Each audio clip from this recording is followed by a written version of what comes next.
그리스도 예수 안에서 너희에게 주신 하나님의 은혜로 말미암아 내가 너희를 위하여 항상 하나님께 감사하노니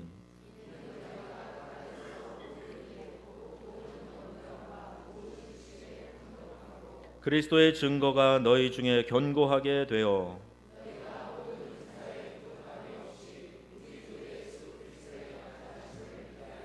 주께서 너희를 우리 주 예수 그리스도의 날에 책망할 것이 없는 자로 끝까지 견고하게 하시리라. 너희를 불러 그의 아들 예수 그리스도 우리 주와 더불어 교제하게 하시는 하나님은 미쁘시도다.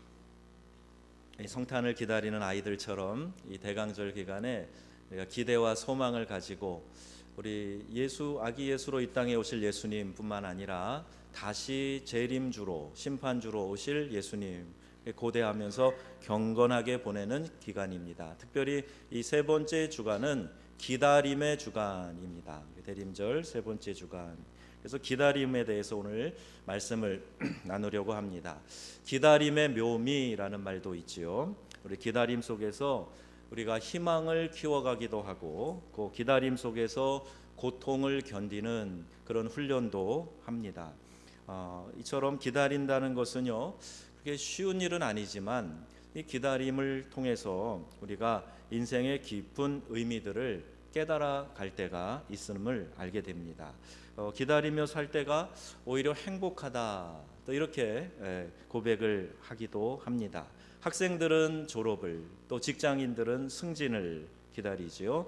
어렵고 힘든 삶을 살아가고 있는 사람들은 밝은 미래를 기다리고 있습니다. 우리의 신앙도 기다림입니다. 아브라함은 내 자손이 하늘의 별처럼 바다의 모래처럼 많아질 거다라는 하나님의 약속을 받고 오래 기다립니다. 이스라엘 민족은 이방 민족의 침략을 당하고 어려움 가운데 수시로 놓이면서도 메시아로 오실 하나님을 그 약속을 기다리며 살았습니다. 다윗과 솔로몬 이후에 이스라엘은 남왕국 또 북왕국 이렇게 둘로 나누어지지요. 그리고 결국에는 아시리아와 바빌론에 의하여서 이 두 왕국이 다 무너지고 남왕국 유다는 바벨론의 포로로 끌려가게 됩니다. 이제 멸망당한 것이지요. 바벨론의 포로로 잡혀가서 살던 유대인들이 포로 기간 동안에 진정 하나님이 우리를 버리신 것인가, 또 우리 조상들의 죄 때문에 우리가 이렇게 지금 고통을 받고 있는 것은 아닌가. 그래서 그들은 이러한 생각 가운데 낙심하고 낙담하게 되었습니다. 그래서 그들을 포로 기간 동안에 슬픔과 좌절 속에서 언제나 부정적으로 생각하고 낙담 가운데 빠져 있었어요. 나라를 뺏긴 서름도, 그리고 자기 자신들이 하나님으로부터 이렇게 멀어져 있는 것 같은 느낌을 받으면서 절망 가운데 있게 됩니다. 우리 민족도 일제 강점기를 보냈지요. 그리고 이렇게 식민지 강점기가 있었던 나라의 사람들은요, 많은 의식 가운데 열등감과 피해의식이 있어요. 이 역사를 우리가 빨리 씻어버려야 되는데 기독교가 말씀으로 소망으로 공헌을 하였으나 여전히 우리 안에 그런 잔재들이 남아있는 것을 보게 됩니다. 그래서 부정적인 말, 낙심 가운데 빠져 있던 이 유대인들에게 하나님께서 소망의 말씀을 주셨고 그 말씀을 붙드는 모습을 보게 됩니다. 신앙인은 어떤 경우에도 절망하거나 좌절하지 않고 기다리는 그런 믿음을 가진 사람들입니다. 사도 바울은 우리의 이러한 기다림이 헛된 소망이 아니다 이렇게 말하면서 로마서 5장에 보면 환난은 인내를, 인내는 연단은 소망을 이루는 줄 압니다, 이렇게 우리에게 가르치고 있습니다. 기다림이 은혜라는 말이죠. 그래서 우리의 삶의 모습이 어떠한가 한번 돌아보면서 우리의 기다림은 은혜를 가져오는 기다림인가, 이것을 한번 함께 생각해 보고자 합니다. 자, 첫 번째는요, 우리 그리스도인들이 가져야 할 기다림은 하나님 나라에 대한 소망을 가지고 기다리는 그러한 기다림이 되어야 된다는 겁니다. 기다린다고 해서 아무 생각 없이 그냥 하늘만 쳐다보고 있는 것을 말하지 않습니다. 간혹 이 긴급한 종말론을 이야기하는 사람들 가운데에는 예수님이 언제 재림한다 이렇게 날짜를 정해놓고, 그리고 모든 재산 다 팔아 바치고 무작정 앉아서 기다려라, 이런 식의 주장들을 합니다. 하지만 이거는 성경적이지 않아요. 기다림의 우리 성도들의 자세가 아닙니다. 소망을 가진 사람들은 그 소망이 이루어질 때까지 내게 맡겨진 일들을 성실하게 잘 감당하면서 기다려야 합니다.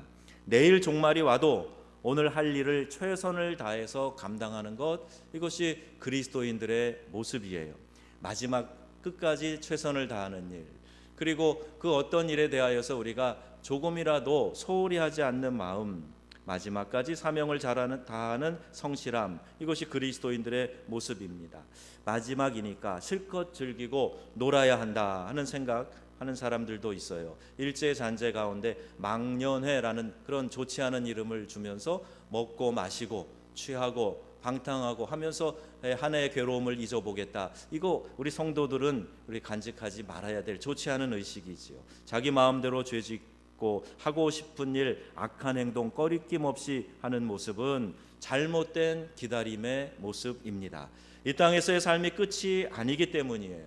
우리는 영원한 하나님 나라에 대한 소망을 가지고 살아가는 사람들입니다. 여러분, 천국에 대한 소망을 가지고 살아가십니까? 아멘이세요? 예.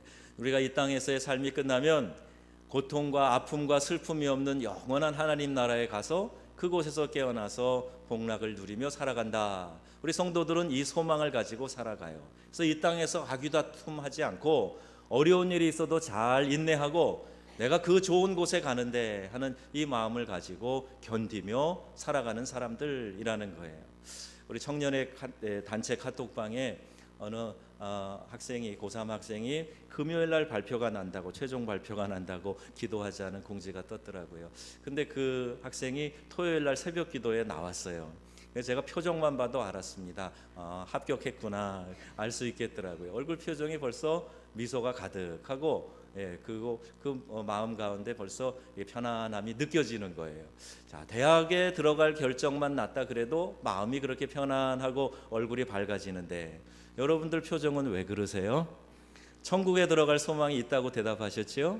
네, 우린 천국의 소망을 갖고 살아가는 사람들입니다. 주님 주시는 은혜와 평강이 여러분의 삶에 가득하기를 주님의 이름으로 축원합니다. 예, 그 마음을 갖고 우리는 언제든지 하나님 부르시면 천국에서 깨어날 사람들이야. 나는 구원의 확신을 가지고 이 땅을 살고 있어. 이 마음, 이 소망을 갖고 지금 현실의 어려운 일들을 잘 견디고 이겨나가 보자, 이 말씀이에요. 여러분, 우리가 하나님 나라의 소망을 가지고 살아가는 사람은 끝까지 최선을 다하는 삶을 살아야 됩니다. 갈라디아서 6장 9절에 선을 행하다가 낙심하지 않으면 때가 될 때 거둘 것이다, 이렇게 말씀하고 계세요. 이 말씀 우리가 기억해야 됩니다. 끝까지 선을 행하는 모습을 가지고 살아가야 돼요. 처음에 잘하려는 의욕은 누구나 다 같습니다. 근데 이제 한 해의 마지막 다가오면 남은 날들은 그냥 이렇게 느슨하게 보내야지, 이런 생각도 하기가 쉬워요. 그래서는 안 됩니다. 마지막까지 낙심하지 말고 최선을 다해서 선을 행하면 때가 이를 때 귀한 열매로 거두게 될 것이다 말씀하고 있어요. 잠시 나그네로 사는 인생에 모든 것을 투자하는 그런 어리석은 삶이 아니라 하나님 나라를 기대하며 믿음을 지키며 살아가는 그런 의연한 성도님들이 다 되시기를 주의 이름으로 축원합니다. 아무리 사탄이 우리를 유혹하려고 해도 세상에 물들지 않고 하나님의 뜻을 이루며 살아가려고 애쓰고 노력하는 사람이 바로 하나님의 사람들입니다. 그래서 세상 사람들은 하지 못하는 희생과 봉사를 하고 세상의 빛과 소금이 되기 위하여서 그렇게 노력하며 살아가는 거예요. 그런 우리를 하나님은 결코 잊지 않으시고 크고 놀라운 은혜로 채워주실 줄 믿습니다. 외국 생활 해보면요, 제가 한 19년 해외에 있었잖아요. 외국 생활 만만치 않습니다. 말이 돼도요, 그 문화에 섞여서 다른 인종의 사람들과 살아가는 것 그렇게 녹록지 않아요. 그런데 여러분, 나라가 없다고 생각해 보세요. 쿠르드족이나 팔레스타인 사람들은요, 나라가 없어가지고 세계를 떠돌며 살아가지요. 그 얼마나 많은 서름 가운데 있을까. 성경에는 희망을 잃어버린 민족의 애절한 탄식이 나옵니다. 바로 예레미야 애가의 말씀이 그 말씀인데요. 3장에 보면 내 고초와 재난 곧 쑥과 담즙을 기억하소서 그랬어요. 쑥과 담즙, 내 마음이 그것들을 기억하고 내가 낙심이 되오니. 쑥과 담즙은 쓴 것에 대한 대명사입니다.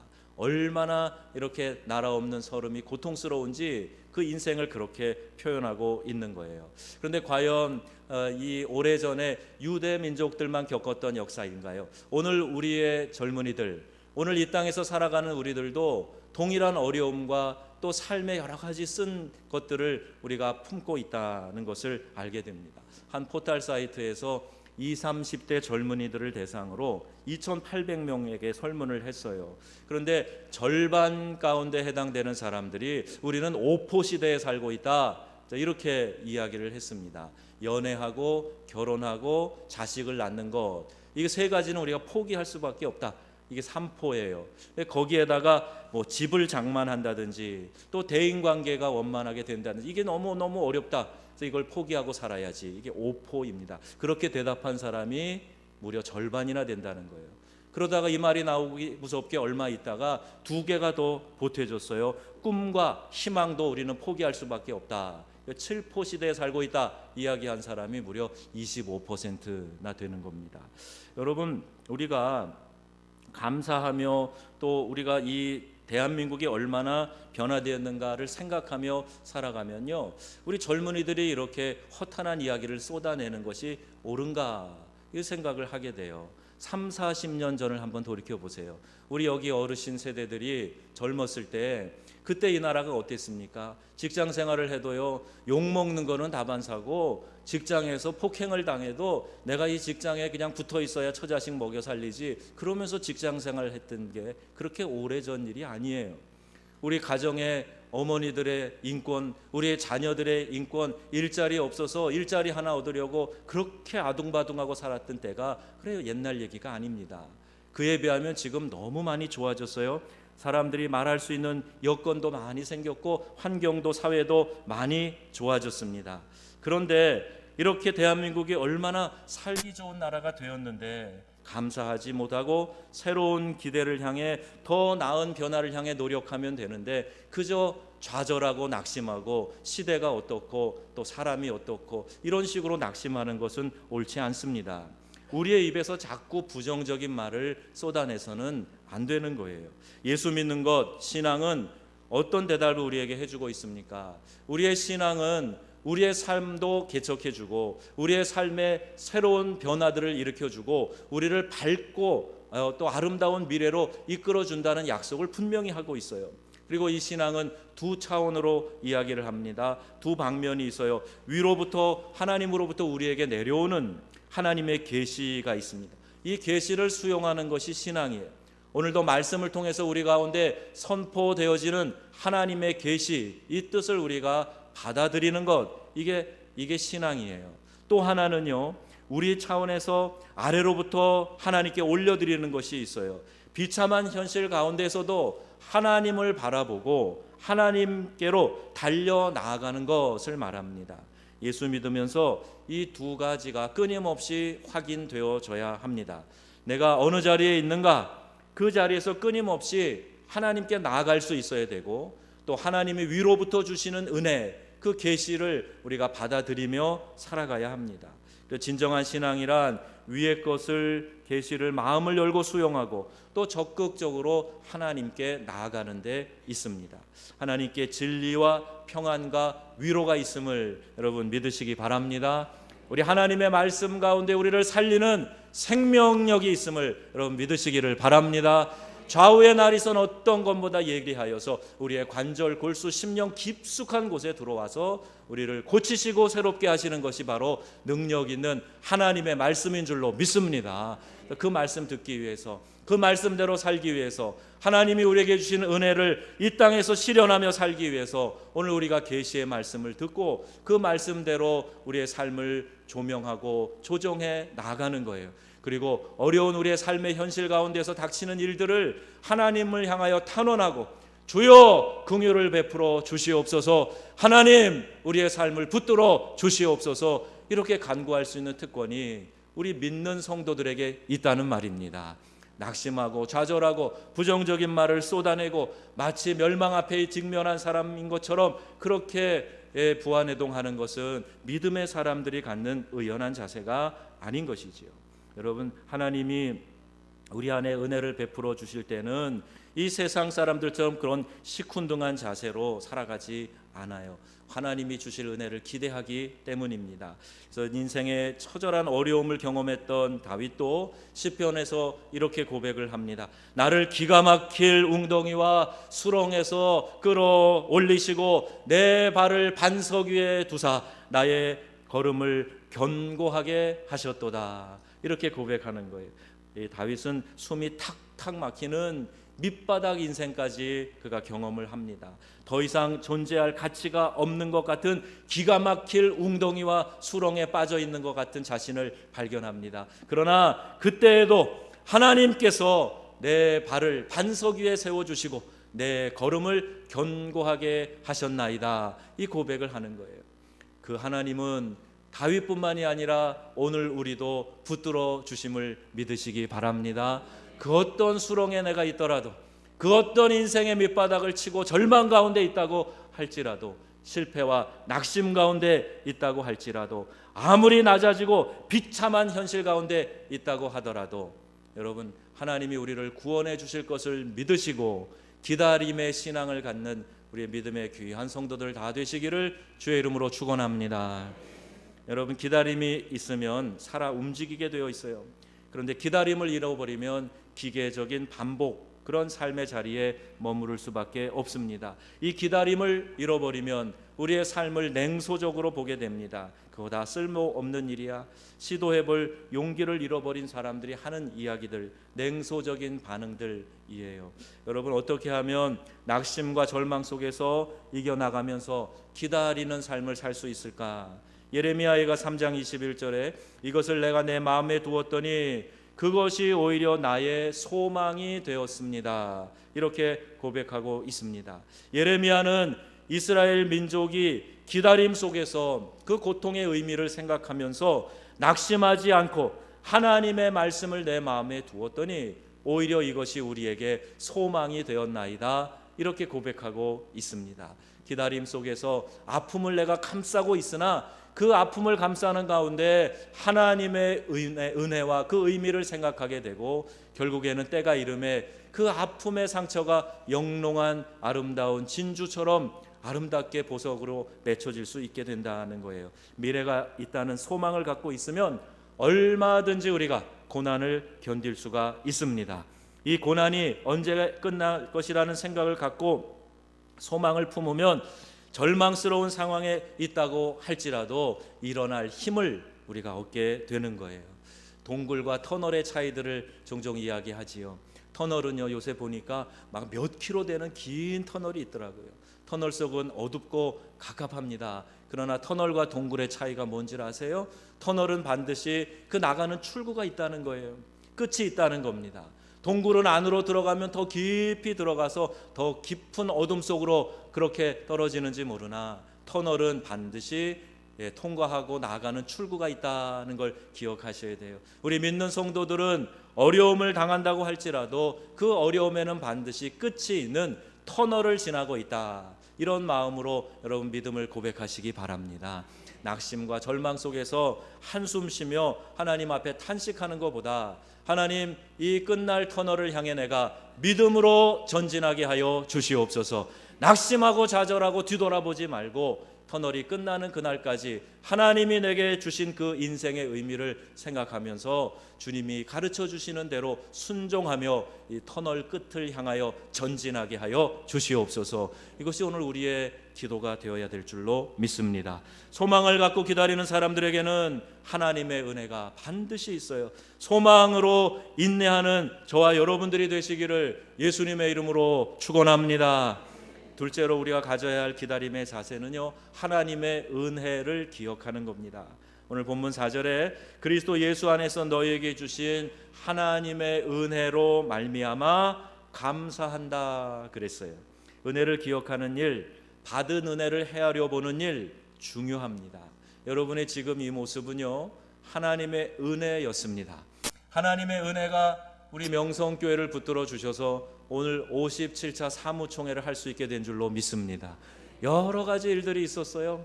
여러 가지 상황 속에 있었습니다. 그러나 하나님의 은혜가 오늘 저와 여러분이 이곳에 있게 만들어 주신 거예요. 그 받은 은혜를 한번 생각해 보자는 거예요.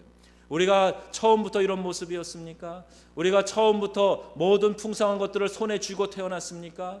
아니에요. 하나님이 주셔서 오늘 우리가 이 자리까지 있는 거예요.